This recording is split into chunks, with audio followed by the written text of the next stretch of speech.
7 बार बुलाने पर भी मत जाना। आत्मसम्मान की ये सबसे बड़ी चाणक्य नीति। ऐसा क्यों कहा? आखिर ऐसी क्या बात हुई थी? तो चलिए दोस्तों, आप हम इस कहानी को आरंभ करते हैं। बहुत ऐसी कहानियां हैं जिसे आप सुन के सुनने में मजबूर हो जाएंगे। तो चलिए दोस्तों, शुरू करते हैं। आचार्य चाणक्य, जिन्हें कौटिल्य और विष्णुगुप्त नाम से भी जाना जाता है, विष्णुगुप्त नाम से भी जाना जाता है, ने अपने ग्रंथ अर्थशास्त्र में जीवन, राजनीति और व्यवहार की गहरी नीतियां दी है। जिन्होंने इतने सारे जीवन, राजनीति और व्यवहार की गहरी नीतियां जो होती है वो दी थी। उन्हीं में से एक नीति का सार है। उन्हीं में से क्या है? एक नीति का सार है। जहां आपका सम्मान ना हो, अब ये सुनिए दोस्तों, जिस जगह पे आपका सम्मान ना हो वह बार बार नहीं जाना चाहिए। वहां बार बार नहीं जाना चाहिए। इसी शिक्षा पर आधारित यह 2 घंटे की कहानी शुरू होती है, जिसको आप सुन के थोड़ा अच्छा महसूस करोगे। ऐसा क्या कहा उन्होंने? ऐसी क्या बात हुई जो 7 बार बुलाने पर भी नहीं जाना चाहिए? पाटलिपुत्र पाटलिपुत्र के समय से जब एक बुद्धिमान लेकिन महत्वाकांक्षी युवक, तो एक बुद्धिमान तो था लेकिन महत्वाकांक्षी युवक बार बार एक धनी सेठ और दरबारियों के बुलावे पर उनके महलों में जाता था। उनके महलों पे क्या करता था? वो जाता था। उनके महलों पे जाता था। हर बार उसे मीठे शब्दों से बुलाया जाता,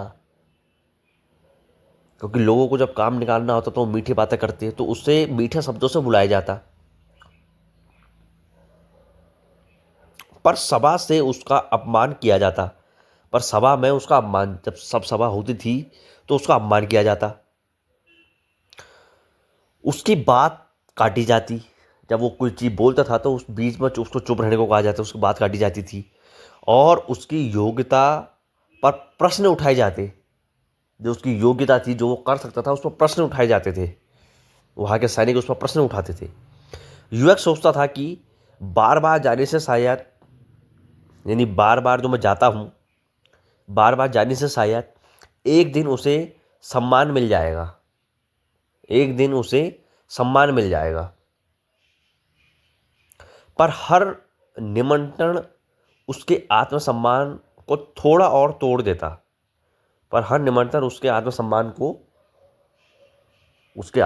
को थोड़ा और तोड़ देता। यह बात आचार्य चाणक्य तक पहुंची कि उसको बार बार अपमानित किया जा रहा है। यह बात आचार्य चाणक्य तक पहुंची। उन्होंने उसे बुलाकर समझाया। अब वो बातें आप सुनिए दोस्तों। उन्होंने उसे पास बिठा के बुलाया और सुनाया, समझाया। 7 बार 7 बार बुलाने पर भी वहां मत जाओ। 7 बार क्या, 1000 बार भी बुलाने पर वहां मत जाओ, जहां तुम्हें केवल उपयोग के लिए याद किया जाता है। जहां तुम्हें केवल उपयोग के लिए याद किया जाता है। ये तुमसे काम निकालेंगे, बस उपयोग के लिए काम याद किया जाता है, सम्मान के लिए नहीं। तुमको सम्मान नहीं मिलता है, तुम्हारा सिर्फ उपयोग किया जाता है। क्योंकि जो व्यक्ति स्वयं का मान नहीं रखता, क्योंकि जिस व्यक्ति को अपना स्वयं का स्वाभिमान नहीं है, स्वयं का मान नहीं रखता, संसार भी उसका मान नहीं रखता। संसार भी उसको दुर्जन सोचता है। संसार भी उसका मान नहीं रखता। उन्होंने उदाहरण दिया कि जैसे सूखी लकड़ी को चाहे, उन्होंने एक उदाहरण दिया और यह हम भी और आप भी आप अपने जीवन में उतार सकते हैं। एक सूखी लकड़ी को चाहे जितना पानी दो, सूखी लकड़ी को चाहे आप जितना पानी दो, वह हरी नहीं होती। आप ट्राई करके भी देखना। वैसे ही अपमान करने वालों के बीच बार बार जाने से, वैसे ही अपमान करने वालों के बीच बार बार जाने से सम्मान नहीं उगता। सम्मान नहीं उगता। युवक ने इस नीति को अपनाया। सेठ के 8वें बुलाने को ठुकरा दिया, यानी सेठ के 8वें बार बुलाने को ठुकरा दिया और अपनी विद्या व कौशल से नया मार्ग चुना। धीरे धीरे वही लोग जो उसे तुच्छ समझते थे, तुच्छ माने छोटा समझते थे, तुच्छ समझते थे, उसकी सफलता के आगे झुकने लगे। उसकी सफलता देख के चौंक गए, झुकने लगे। उसकी सफलता के आगे जो उसे तुच्छ समझते थे वो झुकने लग गए। अब क्या करे हो? कहानी आगे दिखाती है कि आत्मसम्मान त्याग कर संबंध निभाना, जो अपना आत्मसम्मान है उसको त्याग के संबंध निभाना अंततः हानि देता है। जबकि सीमाएं तय करना व्यक्ति को भीतर से शक्तिशाली बनाता है, बल्कि सीमाएं तय करना व्यक्ति को भीतर से एक कठोर, एक शक्तिशाली व्यक्ति बनाता है। समझ रहे हो दोस्तों? अंत में युवक को प्रण हो जाता है, समझ जाता है कि सच्ची सफलता वही मिलती है जहां सम्मान और मूल्य दोनों मिले।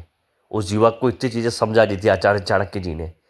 फिर वह आंखें बंद करके यही महसूस करता है, जहां सम्मान और मूल्य दोनों मिले। और यही चाणक्य नीति का सार है। अपमान के द्वार पर बार बार मत जाओ। चाणक्य नीति का यही सार है कि अपमान के द्वार पर बार बार मत जाओ। अपना स्थान स्वयं बनाओ, तब दुनिया तुम्हें बुलाएगी नहीं, ढूंढेगी। अपना स्थान को ऐसा स्वयं बनाओ कि दुनिया तुम्हें बुलाए नहीं, ढूंढे। तो दोस्तों, इस कहानी से आपने क्या सीखा, एक छोटा सा कमेंट कीजिए। धन्यवाद। और ऐसी कहानी के साथ हम आपको और मिलेंगे। आपका सही दिल से धन्यवाद।